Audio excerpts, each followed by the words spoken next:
को प्रणाम, अपने माता पिता को प्रणाम और सबको राधे। जितने हैं फेसबुक वाले हैं, यूट्यूब वाले हैं, खैर यूट्यूब तो आजकल नहीं, ये जो भगवान करते हैं वो अच्छा करते हैं। हो सकता है इसमें कोई शंका वाली बात हो सकता है ये गलत दिशा में जा रहा हो, या हो सकता है कुछ भी हो सकता है, ये तो भगवान को मालूम है। तो ये पोस्टपोन हो गया है थोड़े दिन के लिए, ज़्यादा दिन के लिए नहीं ना। तो चूँकि ये सब जो होता है वो भगवान की मर्ज़ी से होता, भगवान कहते हैं कि मेरा तो सब कुछ भगवान के पास है, हिसाब किताब वो जो भी जैसे करते हैं उसमें खुश रहना चाहिए। वो क्या करना चाहते हैं वो उनको मालूम, वो क्या करना चाहते हैं। तो क्या अच्छा या क्या खराब है तो भगवान को मालूम है। तो ये मैं फेसबुक पे यूट्यूब पे भी वैसे जा रहा है, पर लेकिन यूट्यूब इस समय जो है पोस्टपोन हो रहा है। और उससे ये फेसबुक पे शिव भक्ति पर तो चलते हैं, अपने भगवान शिव के काम चलते हैं। और कहते हैं कि भगवान शिव को भजेंगे सारे कार्य पूरे होंगे। हमें चिंता करने, किसी को चिंता करने, जो भगवान के भक्त हैं उनको चिंता करने की तो कोई ज़रूरत है ही नहीं है। चूँकि भगवान खुद सुबह ही कहते हैं उन्हें सब कुछ मालूम है। उनको भगवान के सिवा और किसी को क्या मालूम है क्या ये क्या है क्या नहीं है, ये गलत रॉन्ग दिशा में जा रहा है कौन से। तो ये भगवान की कृपा है जो है। चलते हैं तो चलो भगवान का आह्वान करते हैं और माँ जगदम्बा गणेश भगवान कार्तिकेय सबका आह्वान करते हैं।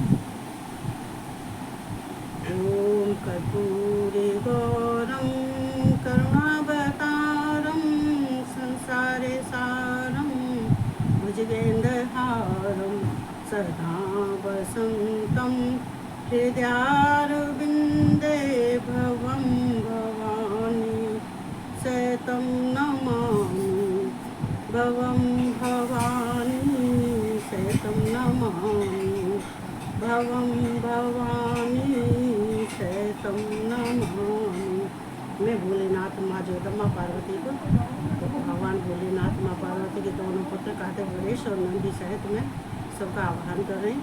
और सबकी मैं कथा जो सुना रही हूँ वो सही सुनाऊँ, अच्छी सुनाऊँ और कृपा करना भोलेनाथ माँ जगदम्बा, बुद्धि के दाता गणेश भगवान जी और सेना नायक कार्तिकेय सबको प्रणाम करती हूँ, सबको वंदना, सबकी स्तुति करती हूँ। और जितने फेसबुक है, फेसबुक वाले यूट्यूब वाले हैं सबको राधे राधे। तो कल मैं सुना रही थी ये 12 ज्योतिर्लिंग। तो ये 12 ज्योतिर्लिंग हैं, तो उसमें से पहले हैं सोमनाथ। तो सोमनाथ ज्योतिर्लिंग कहते हैं कि ये ज्योतिर्लिंग 12 अपने में बहुत महत्वपूर्ण है।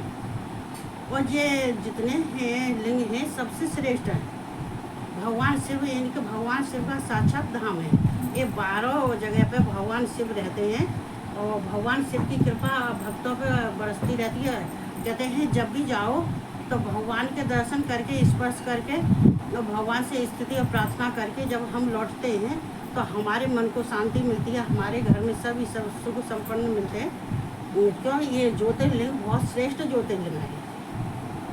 तो ये सोमनाथ की मैं सुना रही हूँ। तो ये हमने सुनाया था, ये चंद्रदेव का है।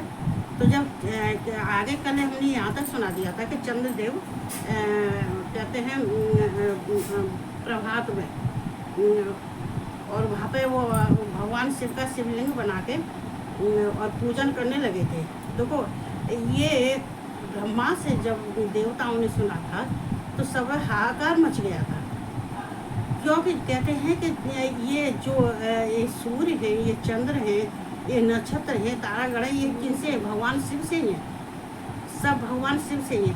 और जो भगवान शिव की पूजा करता है तो ये जितने हैं ग्रह हैं, ये सूर्य चंद्र, ये सब शांत हो जाते हैं। तो चंद्रदेव को भी शांति कहाँ मिलती है?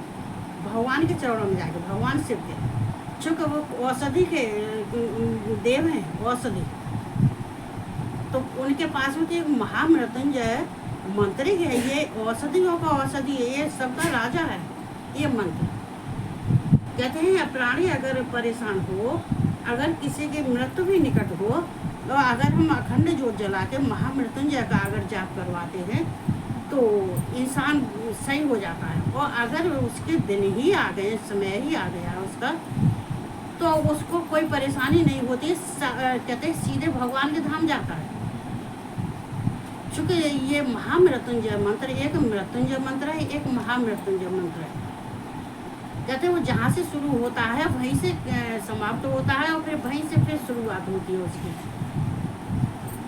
तो यहाँ तो ब्रह्मा से जब हाहाकार मच गया, देवता ने ब्रह्मा से कही, तो ब्रह्मा तो बहुत दुख हुए। ब्रह्मा तो ब्रह्मा जी उनके बारे में, चूँकि ब्रह्मा जी के पुत्र हैं तो वो तो जानते ही हैं कि ये तो ब्रह्मा जी नाराज होने लगे, कहने लगे कि इसका उपाय तो भगवान शिव के पास है, क्योंकि ये चंद्रदेव हमेशा ऐसे कार्य करता है जो नीच कार्य करता है, जो कहते हैं सुनने में भी समझ में नहीं आता। इसने जो है जो बृहस्पति गुरु हैं उनकी पत्नी तारा उनको उनके संग उनका भी हरण कर लिया था। इसने इसके गलत संबंध हो गए तो उनको लेके भागे आया था ये चंद्र।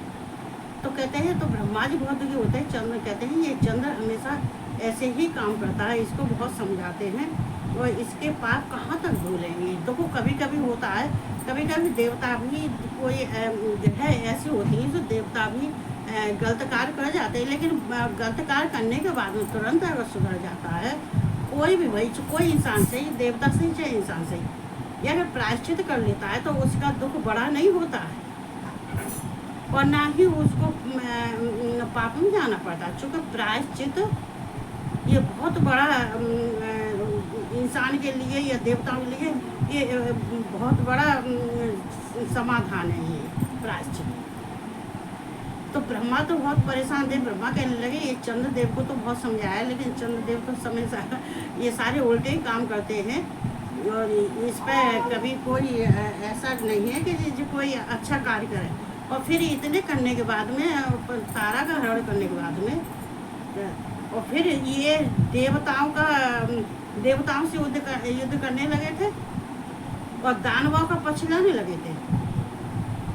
चूँकि जब बुद्धि भ्रष्ट होती है तो अच्छे बुरे का ज्ञान खत्म हो जाता है, और जब हमारे किसी के अंदर काम वासना उत्पन्न हो जाती है तो उसे अच्छे बुरे का ज्ञान समाप्त हो जाता है, क्षीण हो जाता है। क्योंकि जब क्षीण होने के बाद में ही ऐसे कार्य करता है। तो फिर जब सबने ब्रह्मा ने कही कि अब क्या करें, अब इसका तो एक ही उपाय, चूँकि देवता, एक भी देवता अगर परेशानी में फंस गया है तो कहते हैं या चंद्र हो, सूर्य हो, कोई हो, तो सब देवताओं को परेशानी, पूरे संसार को परेशानी होती है।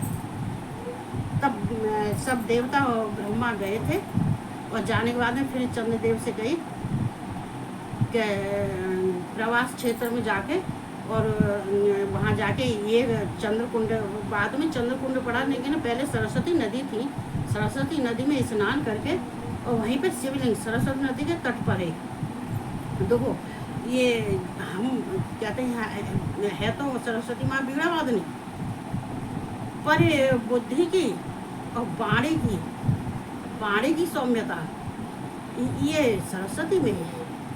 वाणी की सौम्यता, कहते हैं सरस्वती माँ की वाणी को जो सुनता है, समझता है, तो उसकी वाणी कभी अशुद्ध नहीं होती है और ना ही कभी उसको ज्ञान उसका कम होता है। तो जाके फिर कहते प्रवास क्षेत्र में जो है फिर ब्रह्मा जी गए थे, देवता गए थे, सबने जाके फिर उनको समझाया, चंद्रदेव को लेके गए थे और चंद्रदेव को ले जाके फिर वहाँ पर कही कि ये पार्थिव लिंग बना के महामृत्युंजय का करो। तो चंद्रदेव ने ये शुरू किया। तो जब शुरू किया था तो ब्रह्मा और देवता सब चले आए थे। तो 10,000 महामृत्युंजय का 6 महीने तक चंद्रदेव 6 महीने तक उन्होंने जप किया था और कहते हैं महामृत्युंजय का भगवान शिव का अभिषेक करते थे। भाई सरस्वती के नदी में से सरस्वती नदी से पानी जल लेके उनका अभिषेक करते थे भगवान शिव की और पूजा करते थे। और पूजा करने के बाद में फिर उनको जो है उनको फूल पत्ती जो कुछ होता था जो मिलते थे अर्पण करते थे उन्हें, और फिर महामृत्युंजय का जाप करते थे। 10,000 महामृत्युंजय का उन्होंने जाप किया था 6 महीने तक। तब तक 6 महीने तक संसार में वो बहुत हाहाकार मच गया था संसार में। कहते हैं कि सूर्य निकलेगा, चंद्र निकलेगा, रात नहीं होगी, चंद्र नहीं निकलेगा और चंद्रकला अपनी किरणों को नहीं फैलाएगा तो क्या होगा। तो सबके ये मन का कारण होता, तो सबका मन विचलित होगा। एक ग्रह खराब होने के बाद में आदमी का बैलेंस खराब हो जाता है। तो हमें अपने ग्रहों को शांत करने के लिए जब तो हम भगवान शिव के शरण में जाते हैं। भगवान के शिव के शरण में जाने से जो ग्रह नक्षत्र हैं ये सब भगवान से ही उत्पन्न होते हैं। ग्रह नक्षत्र सब भगवान भी विराजमान है। भगवान की सेवा करने से काल सर्प योग है, नक्षत्र हैं, ये सूर्य चंद्रमा है। तो सूर्य तो भगवान के समान है, ईशान ईशान कहते हैं। भगवान सूर्य के तरह चमकते हैं और सूर्य भी भगवान से ही प्रकाश लेता है, ईशान से। तो फिर उन्होंने करने जब उनको 6 महीने हो गए महामृत्युंजय के जाप करते करते करते करते। चूँकि देखो अगर हमें कोई समझाता है तो समझ लेनी चाहिए, लेकिन जो इंसान नहीं समझता है तो उसको फिर छोड़ देना चाहिए। चूँकि फिर वो अपने कर्मों का दंड तो उसको भगवान देते ही देते हैं। तो श्राप, एक श्राप अगर किसी का संत अगर घर में श्राद्धों के दिन में आते हैं, वो आने के बाद में अगर उनकी कोई सेवा नहीं करता है, सेवा के लिए वो तुम्हारे यहाँ पैर दबाने नहीं आते हैं ना, वो कहते वो तो कहते हैं कि बहता पानी और रमता जोगी, वो तो कितनी देर के लिए आते हैं, उतनी देर के लिए आते हैं जो अपने नाश्ता पानी करते, चाय पानी चुका, उनको तो भगवान ही नहीं बैठने देते हैं। वो कहीं बैठते नहीं, वो भी भगवान की आज्ञा से आते हैं और देखते हैं कि कितनी देर के लिए होते हैं, कितनी समय के लिए आते हैं, बस उतनी समय के लिए वो रहते हैं, ज़्यादा तो वो वैसे भी नहीं रहते हैं। तो उनको श्राप, अगर जिसको श्राद्धों के दिन में अगर किसी को संतों का श्राप लग गया तो वो श्राप नहीं छूट सकता। जो ये भी मैं अनुभवी बात कहती हूँ। मैं कभी संतों का निरादर नहीं करती। मेरे दरवाजे पे आते मैं भाग के जाती, तुरंत अंदर बुला के लाती हूँ, नाश्ता देती हूँ, दूध देती हूँ, जिसको दूध पीना उसको दूध। मेरे यहाँ तो केला फल रखे रहते हैं, केला फल दूंगी जो उनको जो है, और बिस्कुट वगैरह दूंगी, जो कुछ भी वही घर में खाने को दूंगी, दूध भी दूंगी, और चाय पीने वाले मैंने चाय दूंगी, और खाने वाले तो उनको खाना भी। चूँकि मैं कभी निरादर नहीं करती, मेरा स्वभाव नहीं, चूँकि मेरी संस्कार भी मेरे माता पिता से ऐसे ही पड़े थे। यही हमने अपने माता पिता पर देखा था। कहते हैं बच्चे वही करते हैं जो अपने माता पिता पर देखते हैं, तो जो हमने देखा हम वही करते थे।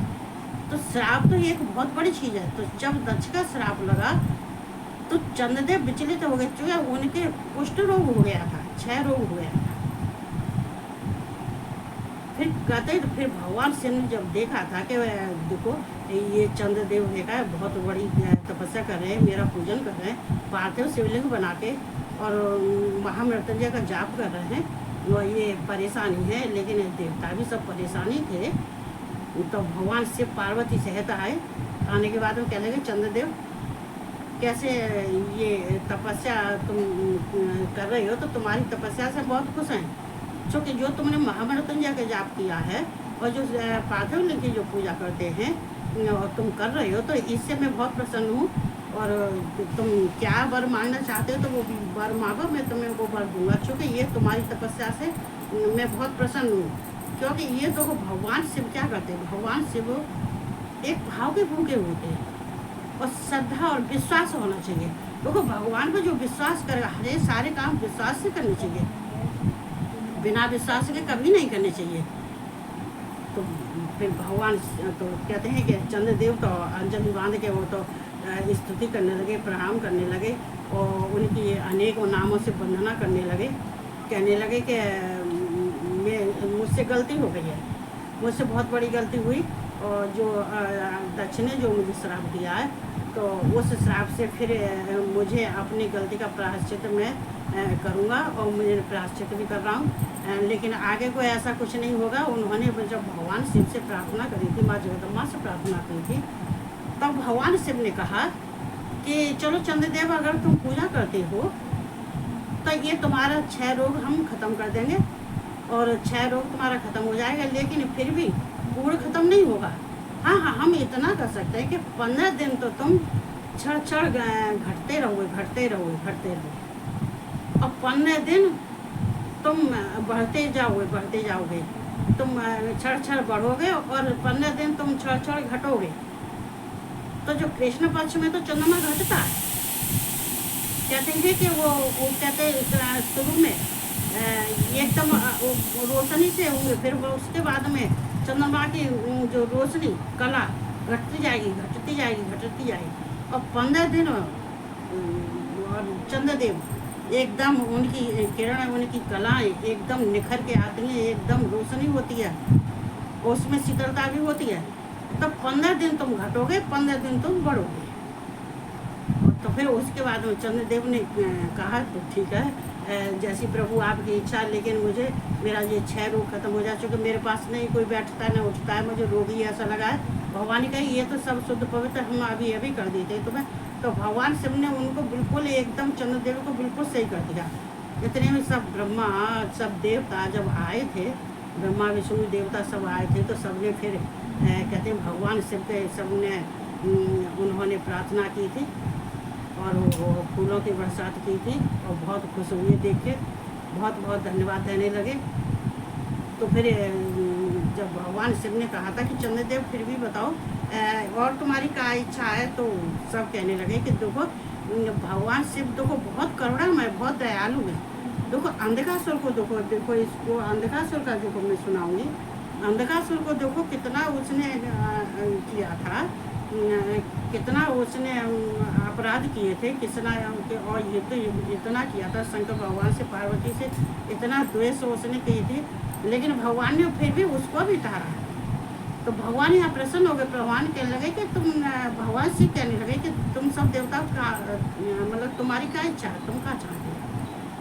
भगवान से उन्हें देवताओं से भी पूछा था, चंद्रदेव से भी पूछा था। सारे देवता कहने लगे कि भगवान बोले कि महादेव बस यही हमारी प्रार्थना है कि तुम अपने स्वरूप से और अपने नाम से इस लिंग में स्थित हो जाओ। तो कहते हैं कि जब भगवान शिव से ऐसे कहा तो कह रहे कि लोक कल्याण के लिए लोग कहते हैं कि लोक कल्याण के लिए जो भगवान शिव किसके लिए स्थापित होते हैं, कैसे स्थित हो जाते हैं शिवलिंग में, इसलिए हो जाते हैं कि जब उनका जो तप करके उनको प्रसन्न करके और फिर उनसे सारे अपने बीमारी का, सारे अपने जो जितने कष्ट होते हैं उसका निवारण करता है। तो उस निवारण के लिए फिर संसार वालों को भी ऐसे ही जरूरत पड़ती है। तो वहाँ कहते हैं भाई भगवान लिंग में स्थित हो जाते हैं, बोले तुम इस लिंग में स्थित हो जाओ। तो कहते हैं कि सोमनाथेश्वर लिंग जो के नाम से प्रसिद्ध हो जाएंगे आप जो है, और जो चंद्रदेव सोमनाथेश्वर के नाम से प्रसिद्ध हो जाएंगे।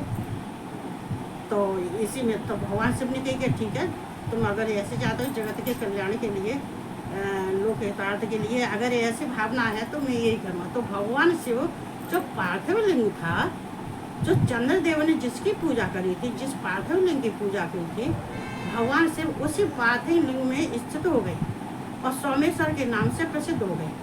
भगवान ने कही कि अगर चंद्रदेव तुमने मेरी इतनी पूजा की है और तुमने इतना तप किया है, तो तुम्हारा मैं ऐसा विशाल नाम दूंगा जिससे कि जन्मों जन्म जैसे युगों तक ये सोमनाथेश्वर के नाम से, सोमनाथेश्वर लिंग के नाम से जाने जाओ। तुम्हारे नाम से ये लिंग प्रसिद्ध होगा, विशाल। कहते हैं ये पूरे संसार में ये जहाँ जो आएगा प्राणी, इसको जहाँ पर जो पूजा तुम्हारी करेगा और जो तुम्हारे नाम से पूजा करेगा इस लिंग पे, भगवान शिव कहते हैं, तो कहते हैं उसका भी कल्याण होगा।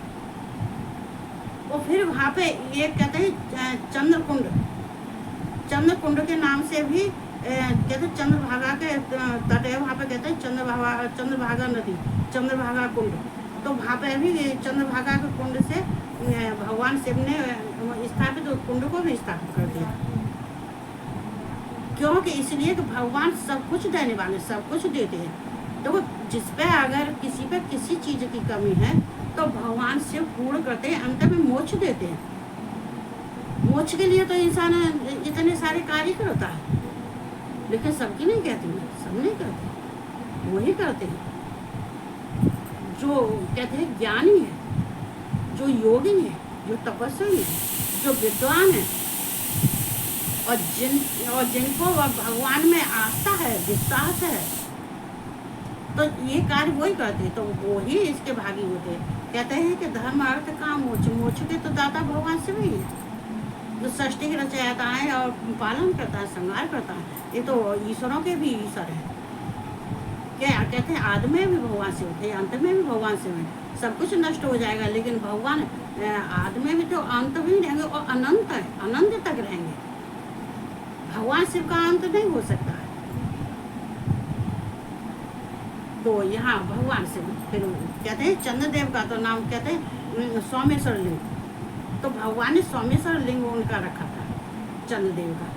और वहाँ पर जो कहते हैं किसी को कुष्ठ रोग होता है या क्षय रोग होता है, अगर वो उस कुंड में नहा लेता है 6 महीने तक अगर उस कुंड में नहाता है, तो उसके सारे रोग बीमारी दूर हो जाते हैं। कहते हैं फिर उसको कोई कष्ट नहीं होता है।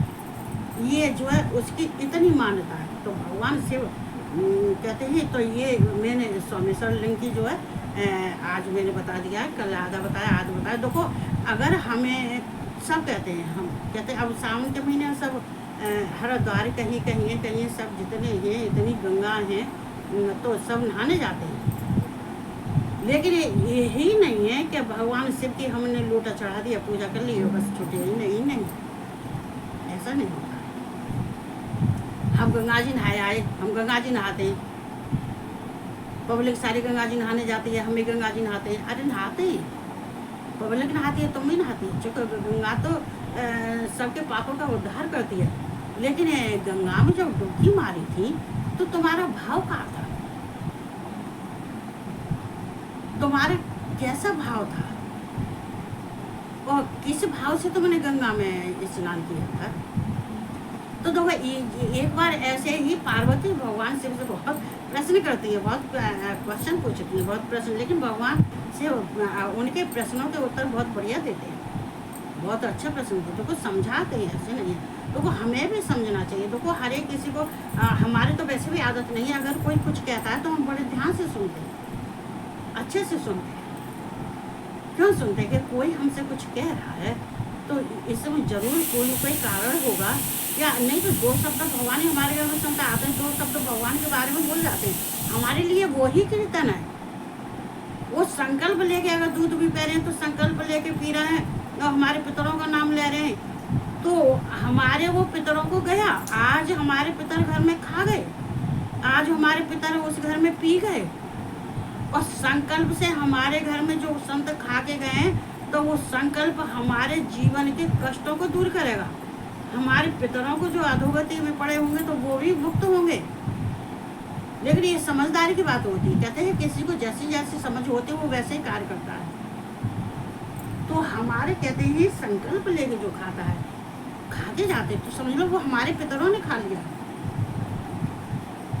तो यहाँ ऐसी पार्वती पूछने लगी कि स्वामी एक बात बताओ, ये सब गंगा जी नहाने जाते हैं और इतने सब पब्लिक हरिद्वार में गंगा नहाते हैं और सब आके, तो ये तो सारे पवित्र हो जाते हैं, तो इनके तो सबके पाप धुल जाते हैं। तो बोले तो पार्वती ये तो मैं कह रही हूँ, सही कह रही हूँ, लेकिन वो कैसे पाप धुल जाते हैं और वो शुद्ध और पवित्र कैसे हैं वो?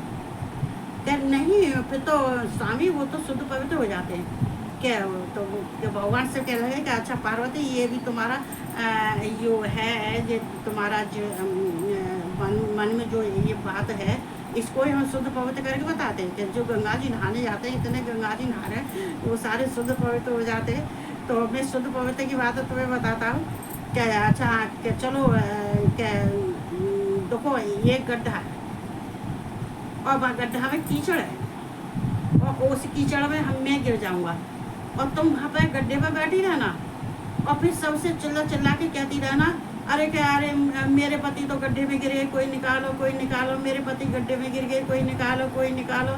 देखो ये पार्वती के कौन से, ये पवित्र की जो पवित्र उन्होंने पूछा था, तो उस पवित्र का जवाब भगवान शिव ने कितने अच्छे ढंग से दिया। देखो वो क्या नहीं करते, भगवान शिव क्या नहीं करते, वो कुछ भी करने को तैयार हो जाते हैं, वो किसी भी भेष में मिल जाते हैं, कुछ भी करते हैं।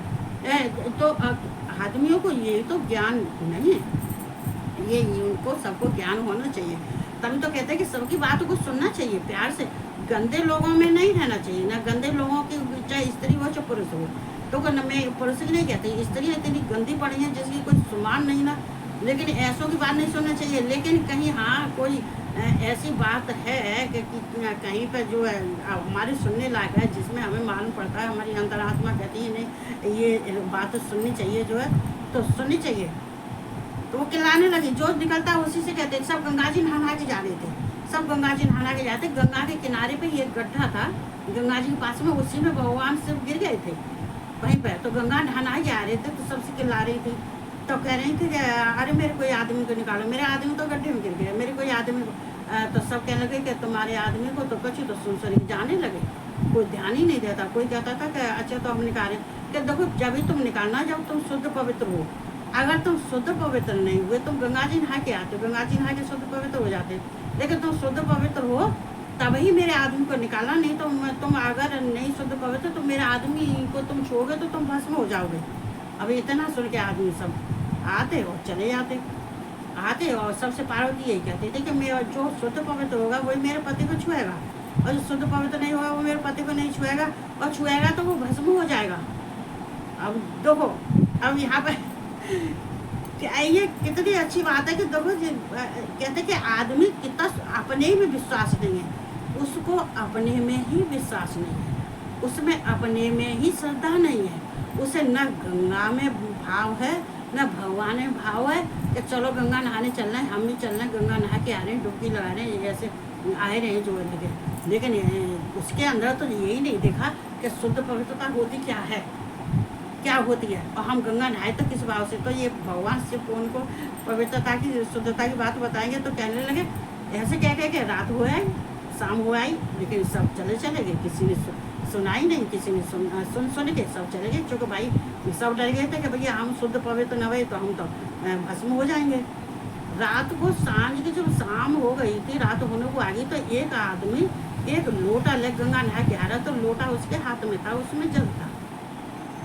वो कहने लगा, वो उनसे कहने लगी कि अरे अब क्या करूँ, सांझ होगी, मेरे तो पति को कोई नहीं निकाला, मेरा पति तो गड्ढा में गिर गए, अब कैसे करूँ, कैसे निकालूँ, कैसे कौन निकालेगा। उनने कही क्या, वो आदमी कह लगा कि हम निकालेंगे। क्या अरे तुम तो निकालोगे, लेकिन मेरा आदमी को अगर तुम शुद्ध पवित्र नहीं हुए तो तुम मेरा आदमी तुम छोड़ोगे तो भस्म हो जाओगे। वो कह लगे कि नहीं मैं शुद्ध पवित्र हूँ, मैं गंगा जी में नहा के आया हूँ और मैं शुद्ध पवित्र हूँ, और मेरे हाथ में जल भी है और मैं निकालूंगा। वो आदमी घुस गया और जाके भगवान शिव को निकाल के ले आया। निकालने के बाद में न तो वो भस्म हुआ, तब भगवान शिव ने कही कि पार्वती, उस आदमी को भगवान शिव ने बहुत वरदान दिए, पार्वती ने बहुत वरदान दिए उसको कहते हैं, और इतने आशीर्वाद दिए उसको। तब उसके सामने कही कि अब बताओ पार्वती, शुद्ध और पवित्र किसको शुद्ध, तुम शुद्ध और पवित्र का जो प्रश्न कर रही थी, तो वो आज हमने तुम्हें दिखा दिया। अब तुमने देख लिया संसार को, जब गंगा जी नहा के आ रहे, सारे सब गंगा जी नहा के आ रहे, और लेकिन मुझे निकालने के लिए क्यों कि ये गंगा जी में ठीक ढंग से भाव से ये नहाए ही नहीं थे। जो तो गए और वहाँ में डुबकी मार के निकल आए कि चलो भैया हम तो गंगा जी नहाया है, चलो भैया हम तो वहाँ मंदिर के घूमे आवे, चलो भैया हम वहाँ के दर्शन करें। अरे तुम जा तो रहे हो, किस भाव से जा रहे हो, तुम्हारे अंदर भाव क्या है, कितनी श्रद्धा है, कितनी उमंग है, तुम्हें भगवान से मिलने के लिए कितनी जल्दी है, कितना उत्साह है। तो देख लिया पार्वती, चूंकि ये भाव से नहीं नहाए थे, ये तो केवल जल में हथे कहाँ से अपने पानी उलीचने गए थे, और ये भाव से नहा के आए थे। तो इसलिए इनका जब से नहाए थे तो ये भाव से नहाए थे, और मेरा नाम लेके नहाए थे, और गंगा का नाम लेके नहाए थे, मेरा नाम लेके नहाए थे। मेरे नाम की 21 डुबकी भी इनने लगाई थी। कहते हैं गंगा नहाते समय पर डुबकी लगानी चाहिए। मैं तो 108 बार राम राम की डुबकी लगाती चाहिए। मैं तो 3 साल बंद के गंगा जी नहाई थी, मेरे सोने की चैन 2 हो गई थी, चप्पल भी इतनी परेशानियाँ हो गई थी, एक बार ट्रेन में भी बेहोश हो गई थी, सब बात हो गई थी, लेकिन गंगा जी नहाना नहीं छोड़ा। 3 साल लग के गंगा जी नहाई थी डेली, हर पूर्णमासी। कभी कभी तो एक महीने में 2 बार नहा लेती, मावसी को भी जाती, पूर्णमासी को भी जाती थी। हमारे गाड़ी थी, गाड़ी लेके चले जाते, और नहीं तो वो ऐसी चली जाती थी बस से। तो और अपने शंकर जी जे नर्मदा से ले जाती, वहीं पर आप रखती, तख्त पर रखती थी और जल भर के लेके वहीं पर अभिषेक करती थी। सब आके देखते थे कि तुम कहाँ से आई हो, कौन हो, कैसे। तो मैं तो चूक है। हम जो कार्य करते हैं भगवान के लिए, हम जो कार्य करते हैं वो प्यार से करना चाहिए, भाव से करना चाहिए। तो कहते गंगा जी नहाओ तो 21 डुबकी लगाओ, जो है एक राम राम कह के लगाओ, चाहे भगवान शिव के नाम से लगाओ, चाहे गंगे के नाम से लगाओ। तो इसको शुद्ध और पवित्र कहते हैं कि जे नहा के आए, लेकिन ये इनकी आत्मा किसी की शुद्ध न, आत्मा शुद्ध थी न पवित्र थी। तो ये तो तभी तो हम कहते थे देखो, भगवान शिव का पूजन करने से, जो भगवान का शिव का पूजन करता है उसके अंदर कभी कोई रोग नहीं होता है, और ना ही उसको पूरी ज़िंदगी में डॉक्टर की ज़रूरत पड़ती है। पूरी ज़िंदगी, ये मेरे चैलेंज से कहते हैं इस बात, क्योंकि ये मेरे अनुभव की बात है, जो मेरे अनुभव की, मैं किताब से नहीं कह रही, मैं ग्रंथ से नहीं कह रही, ये जो मेरा अनुभव है वो बात कह रही हूँ। तो आज मैंने कहते हैं सोमेश्वर लिंग की आज सुना दी, और कल मैं दूसरी सुनाऊंगी। बस इतना ही कहने के बाद में तो कहते हैं भगवान सब जो करते हैं अच्छा करते हैं, खुश रहो। तो मुझे तो किसी बात का मेरे हमारे अगर कोई परेशानी आ जाती है, कोई हमें किसी से संकट मिलता है, या हम कभी सफलता पाते पाते रह जाते हैं, मालूम पड़ा कि हमें तो जिस काम के लिए हमने काम किया था उसमें हमें सफलता मिलने वाली है, फिर रह जाते हैं, तो क्यों भगवान उसको वहीं के वहीं स्टॉप कर देता है, पोस्टपोन कर देता है उसको। जो तो भगवान उससे ज़्यादा देने की सोच रहा है, भगवान कुछ और करने की सोच रहा है, तो खुश रहना चाहिए, दुखी नहीं रहना चाहिए। चूँकि वो क्या कर रहे हैं, उनके जरिए से सब कुछ हो रहा है, उनसे ही सब कुछ हो रहा है, तो हमें नहीं करना चाहिए। तो इतना कहते हुए भगवान के शिव में जाना, शिव के पास जाते हैं तो भाव और प्रेम से जाना चाहिए, या किसी सिद्ध पुरुष से जाते हैं, सिद्ध पुरुष के पास जाते हैं, प्यार से जाना चाहिए, भाव से जाना चाहिए। ये प्यार बहुत बड़ी शक्ति होती है, प्यार के बराबर तो दुनिया में कुछ है ही नहीं। लेकिन प्यार ऐसा नहीं है कि गलियों में लुटाते डोलो, इतना प्यार फालतू नहीं है, प्यार भी हमारा लिमिट में ही है। तो बस इतना कहते हैं, मैं अपने वाणी को विराम देती हूँ, और सबको राधे राधे, और सबको गुड नाइट।